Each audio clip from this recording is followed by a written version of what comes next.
पाकपतन अराजी case की समाअत एक हफ्ते तक के लिए मुलतवी कर दी गई है। चीफ जस्टिस व पाकिस्तान की सरबराही में 3 रुकनी बेंच ने इस केस की समाअत की। मजीद तफसीलात जानेंगे। नुमाइंदा खुसूसी अब्दुल क़य्यूम सिद्दीकी हमारे साथ लाइन पर मौजूद हैं। अब्दुल क़य्यूम सिद्दीकी, बताएगा समाअत से मुतालिक क्या डिटेल्स हैं?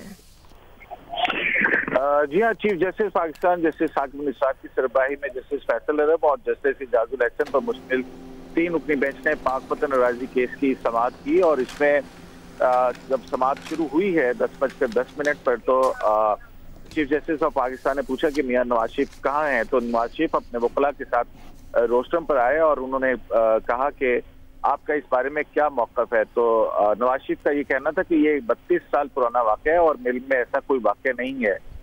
इस पर चीफ जस्टिस पाकिस्तान ने कहा कि मैं आपको केस का बैकग्राउंड बताता हूँ कि औकाफ की जमीन थी, उसके जो वो महकमा औकाफ को दी गई मज़ार की जमीन, तो उनके जो मलकियत के दावेदार थे दीवान कुतुबुद्दीन, उन्होंने सेशंस कोर्ट में इस जमीन के हवाले से केस किया, लेकिन उनके खिलाफ फैसला हुआ और सेशंस कोर्ट ने कहा कि हाई कोर्ट ने सेशंस कोर्ट ने कहा कि ये जमीन महकमा औकाफ की है। उसके बाद हाई कोर्ट ने भी इस फैसले को बरकरार रखा और फिर ये मामला 2015 में सुप्रीम कोर्ट में ज़ेर समाअत आया था।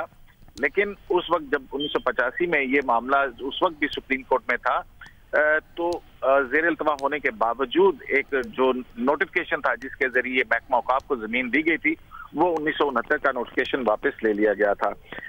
इस पर चीफ जस्टिस पाकिस्तान का कहना था कि ये आपका, अगर वज़ीर आला थे तो ये आपका इख्तियार नहीं था, क्योंकि अदालत इस पर फैसला दे चुकी थी। इस पर मियां नवाज शरीफ का ये कहना था कि ये 32 साल पुराना केस है और उन्हें इस बारे में कुछ ऐसा इल्म नहीं है। ताहम जो नोटिफिकेशन है उस हवाले से उन्होंने वकला से और रिकॉर्ड का जायजा लिया और जो सरकारी रिकॉर्ड था वो भी देखा। उसमें सीएम ऑफिस से कुछ इस किस्म का कोई ऑर्डर या नोटिफिकेशन जारी नहीं हुआ।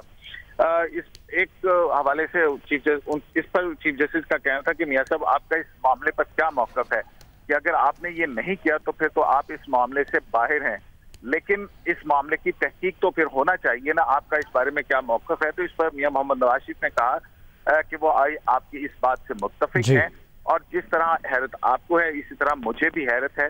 और जब चीफ जस्टिस पाकिस्तान ने कहा कि इस मामले की तहकीक के लिए GIC बना देते हैं, तो इस पर मियां मोहम्मद नवाज शरीफ ने कहा कि GIC का जो तजर्बा है वो कोई अच्छा नहीं रहा। इस पर अदालत में खासा कहका लगा, जिसके बाद जो है वो अदालत ने ये कार्रवाई मुलतवी कर दी और चीफ जस्टिस ने कहा कि इन 5 इदारों में से आप किससे चाहते हैं कि ये इसकी तहकीक हो।